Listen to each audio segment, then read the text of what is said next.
Story 1. The Intruder on the Farm. I've always enjoyed late-night walks. There's something about the stillness that makes everything feel simpler. I'm a welder by trade, been doing it for over 40 years now. I live alone on a big farm, just me and my dog, Bosley. The house is too large for one person, but I never had the heart to downsize after my wife Maria passed away. My kids moved out years ago, and ever since cancer took her, it's just been me and Bosley. One night, after a long day in the shop, I decided to go for a walk. My property's pretty big, so just a single loop is usually enough to satisfy my craving. The air was cool, and Bosley trotted along beside me. Sometimes I think he likes me more than I like him. I've walked that loop hundreds of times, but as I was heading back toward the house, something caught my eye. I glanced up at the second-story window, the one that looks out from the bedroom Maria and I used to share. For a split second, I thought I saw something move. I stopped dead in my tracks, staring up at that window. There was no reason anyone should be in there. I hadn't been in that room in years, couldn't bring myself to. I felt my blood start to boil at the thought of some stranger breaking into my house. I wasn't going to stand for that. I rushed inside, my heart racing, and ran upstairs. The room was empty, just like I'd left it. No sign of anything out of place. I looked everywhere imaginable, but found nothing. Yes, I was pretty freaked out, but I was more angry than anything. I didn't take this kind of thing lightly. I figured I had just seen something that wasn't there. I stood there for a while, feeling foolish, but I couldn't shake the feeling that something had been there. The next night, I woke up to Bosley growling. He's a good dog, never barks unless there's something to bark at. I sat up in my bed, listening. That's when I heard creaking coming from upstairs. It could have just been the sounds of my old house, but my mind went directly to footsteps, which were coming from right above me. I'm sure you could guess which room is directly above mine. I debated grabbing my hunting rifle from downstairs, but didn't want to go that far. If it came down to it, I was fully confident that I could take whatever was up there hand to hand. I grabbed my flashlight and went to check. Again, nothing. The room was exactly the same, untouched. My anger was definitely starting to turn into anxiety at this point. Something didn't feel right in the house. The following night, I came downstairs to find the kitchen lights on. I know I turned them off before bed. I don't leave lights on. There was no question anymore. Someone was in my house. I started to panic. I called the police and told them I thought someone might be sneaking around.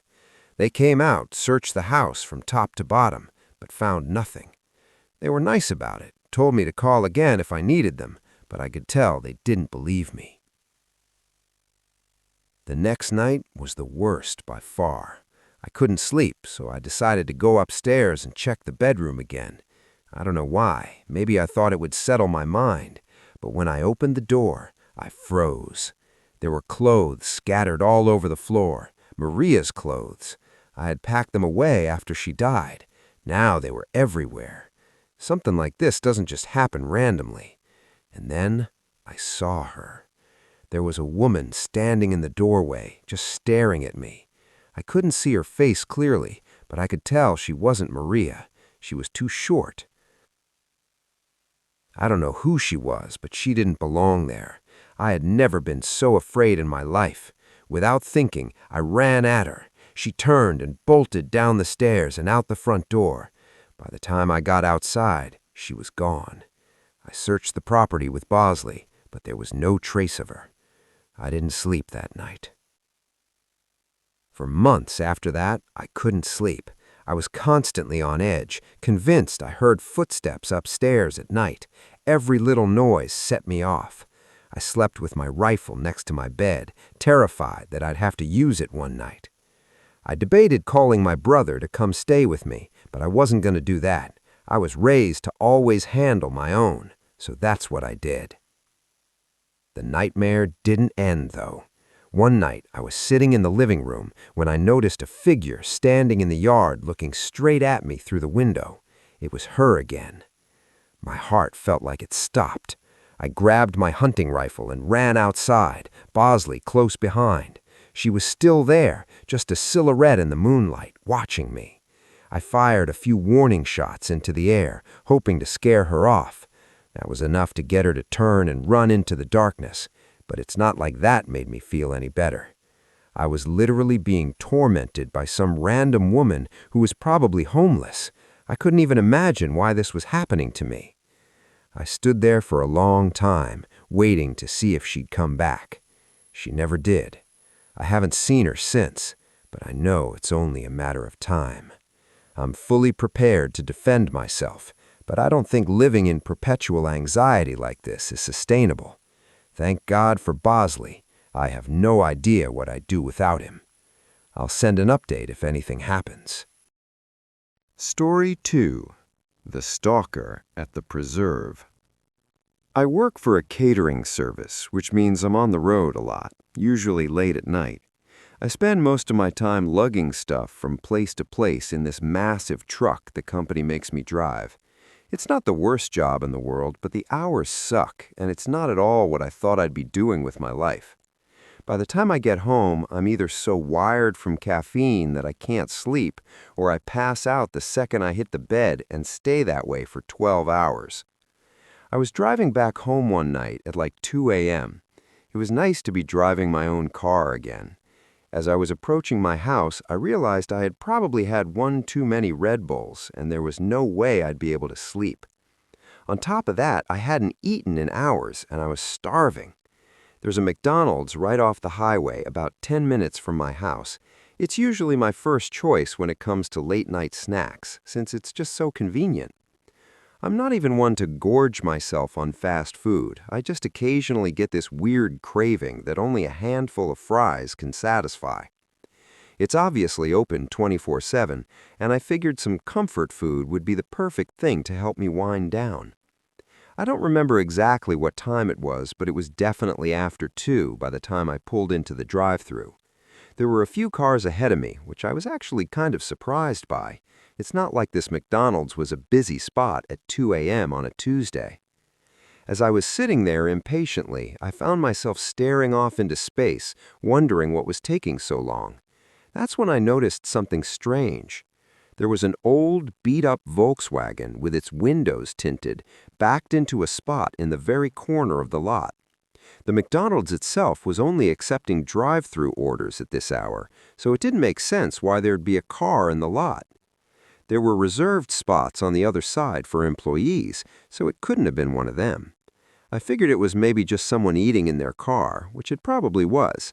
I myself did that from time to time, so I guess I couldn't judge.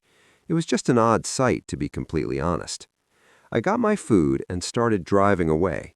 I didn't want to go home just yet, but I also didn't want to just sit there idling my car. I began racking my brain, trying to think of a good place to scarf down the food. I live in a pretty lush area, so there's honestly a lot of options, but I didn't want to beat around the bush too much considering how late it was. There's a massive nature preserve literally down the street from my house. It's situated on a mountain and is essentially just an enormous forest. The kicker is that there's a scenic lookout point at the peak with a view of the city. There's a road that loops around the perimeter of the preserve and will take you right to the peak, which is nice during the day. After the preserve closes, though, the road is inaccessible to cars, but still a convenient path to get to the peak without having to walk through any woods. I used to go there with my friends from high school all the time. It was kind of a default spot when we wanted to be outside. We'd hang out, talk, smoke, or just appreciate the view. I actually hadn't been there in a while because I was just so busy working all the time, so I figured going there would deliver a much-needed nostalgia rush. When I got to the parking area, it was completely empty. I say parking area because it wasn't a traditional parking lot with spaces for cars, but rather a big patch of gravel that veered off from one of the roads that ran past the preserve's border. Like I said, the actual preserve was closed, meaning I'd have to walk all the way up to the lookout spot from outside. Before I could even turn the engine off, I saw headlights pulling into the lot. That was unsettling enough on its own. Who else would be here at 2 a.m.? And then I realized what I was looking at. It was that same Volkswagen from the McDonald's parking lot. I was 100% certain of it. I parked a little ways away and the engine cut off. I felt the unease start to pour in. What were the odds of that happening naturally? Had they followed me? My window was partially rolled down, and as far as I could tell, there was no music coming from that car, or at least none that I could hear. After nothing happened for a good minute or so, my fear started to fade. They were probably doing the same thing I was, out for some fresh air or a smoke. It's a pretty popular spot for that kind of thing. But I was just so weirded out considering how late it was. I couldn't shake the feeling that something was off, even though I concluded that it was just one of those unexplainable coincidences. I sat there for a minute debating if I should just go home. I didn't want to leave, but I didn't want to be alone either. I picked up my phone and FaceTimed one of my close friends who lived a few minutes away.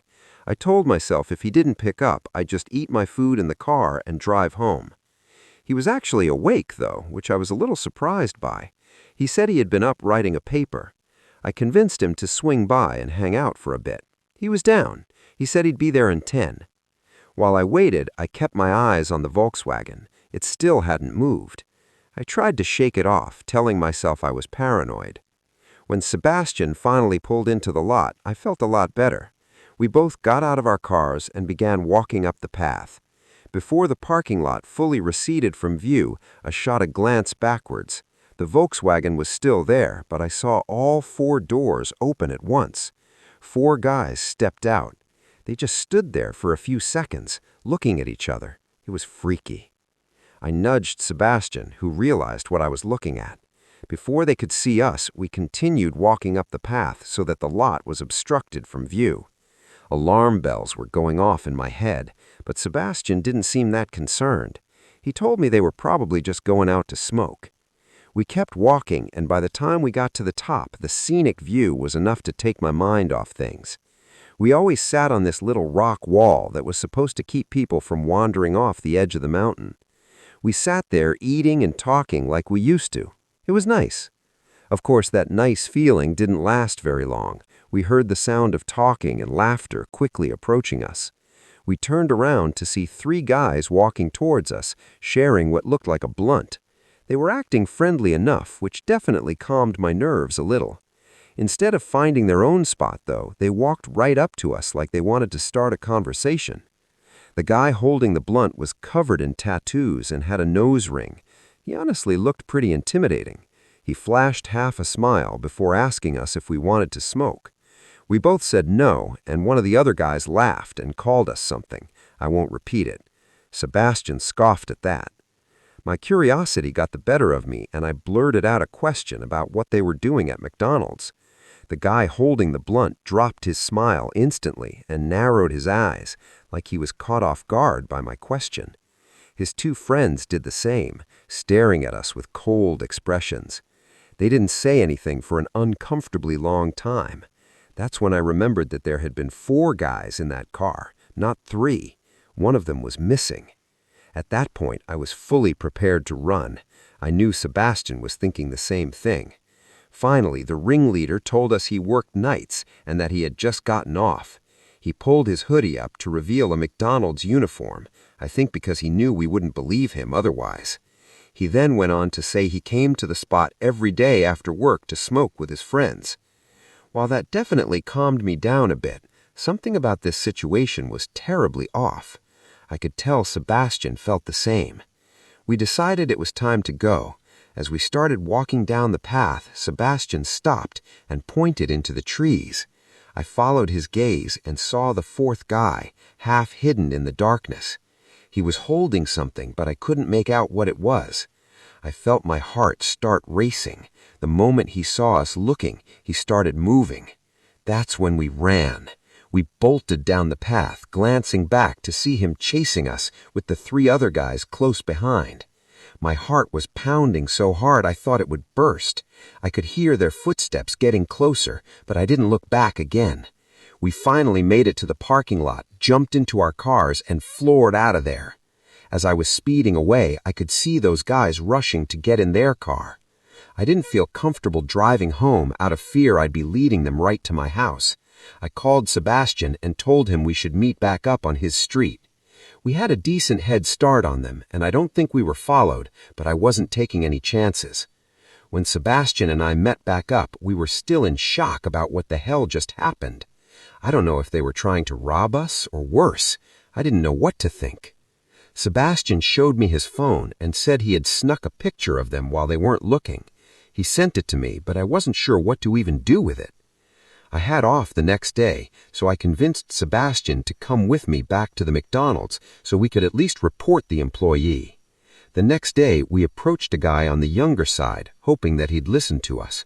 We showed him the picture and told him what happened, and his eyes widened.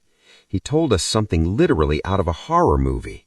Apparently, that guy's girlfriend had also worked at that same McDonald's and had dumped him a few months ago. He didn't take it well and would harass her while she was working and stalk her after her shifts. He obviously got fired, but that didn't help. The police were involved shortly after, and there was a restraining order put in place. Apparently, he had been violating that restraining order because he was camping out in the parking lot. Sebastian and I were horrified.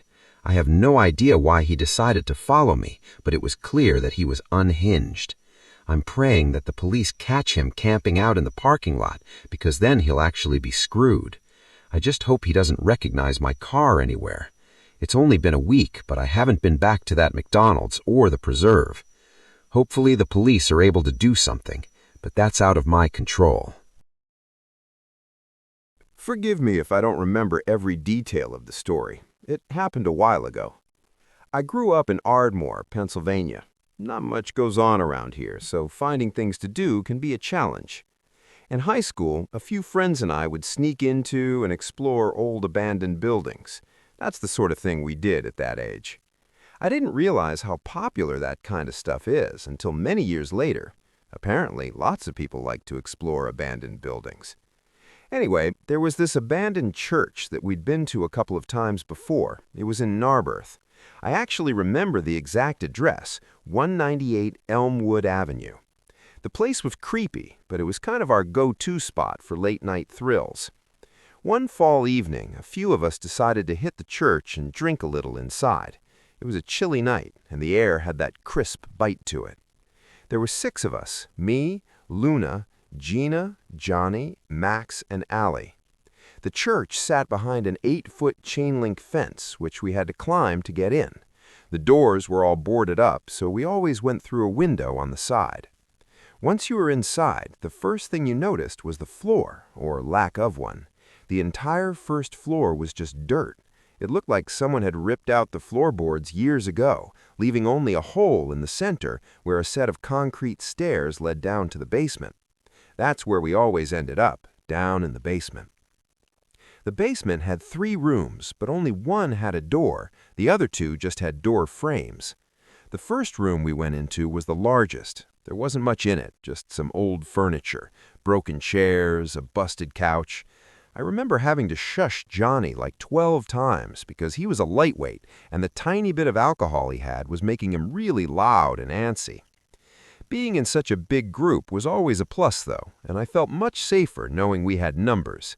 We messed around for a while, drinking and laughing like we usually did. We might have had a speaker playing music, but I don't fully remember. Out of nowhere, a door slammed. I literally jumped. That's how loud it was. We froze, staring at each other with concerned expressions. At first, I thought one of us had closed the door by accident, but no one was near it. Almost immediately, Luna, Gina, and Johnny made a break for it, sprinting up the stairs, leaving me, Max, and Allie behind. We were the fearless ones, and none of us wanted to leave just yet. My heart was definitely pounding, I fully admit that, but I wasn't going to let the wind freak me out. I could tell Max and Allie were thinking the same thing. I don't know if it was curiosity or stupidity, but we decided to investigate. After standing in silence for a few minutes, the 3 of us crept over to open the door that had slammed shut. Behind it was a small room, and the first thing I saw was a dresser. The mirror on top of it was cracked, and there were red stains smeared across the surface. At first, I thought it was old paint or something, but when I got closer, I realized something terrifying. It wasn't completely dry. The stains still had that sticky sheen to them, like whatever it was hadn't been there for long. I felt the hairs on my neck stand up, and I was having second thoughts about not leaving sooner. Someone, or dare I say something, had recently been in this room. Then I saw the picture. There was an old photo on top of the dresser, a black and white shot of a woman in a wedding dress. She was smiling, but there was something off about it. The whole thing gave me a bad feeling.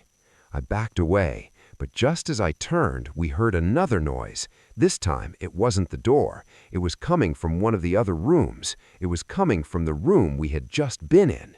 That's when Max and Allie both decided they'd had enough. I wasn't going to argue with them. We grabbed our stuff and ran out of there as fast as we could. When we climbed back over the fence and hit the pavement, none of us said a word. After jumping the fence, I turned around and I could swear I saw the silhouette of a person standing in the open window. I still pray that by some minuscule chance my mind was just playing tricks on me, but I'll never know for sure. My friends and I never went back there together for as long as we remained friends. I've actually been back to that church, although it wasn't a church anymore by the time I got around to checking it out again. It was completely demolished. I still have no idea what we saw that night. I'm just glad my friends were there to witness it with me. Had I been alone, I might doubt this whole thing even happened. If anyone wants to do some digging, go ahead. I was never able to find out anything online, but I wouldn't be surprised if that church has a history I don't know about.